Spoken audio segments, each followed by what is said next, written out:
What is fixed income and its relationship with interest rate? Part 3. In the last two videos, we covered bond prices and interest rate and its correlation with the yield curve.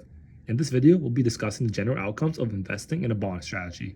Historically, longer-term yield will have a high interest rate than shorter-term yield. And as we move through an economic cycle, the yield curve should also move back to that normal state. A big part of this normalization step generally occurs as the economy moves through its cycle. Typically, when we see inverted yield curves, it is because the market dynamic are pricing in high interest rate today, which could lead to a potential economic slowdown or recession in the future. Now, why fixed income covered call ETFs can be an investment strategy to consider. If you look at this image, you'll see three interest rate scenarios. Number 1, if interest rate rises, the price of bonds decreases sharply, including the underlying ETF holding the bonds. However, a US Treasury ETF with covered call will not decline as sharply as the premium from the covered call will offset the decline caused by lower bond prices. Scenario 2, if interest rate stays flat, bonds stays roughly the same and the US Treasury ETF without covered call ETFs moves slightly higher. However, with covered call strategies, the higher premium will serve to amplify investors' returns.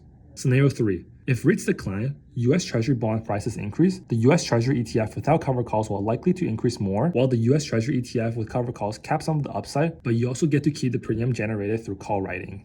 Here, Harvest ETFs utilize 50% to 100% of covered call to generate high monthly income from fixed income. Click link in bio to learn more.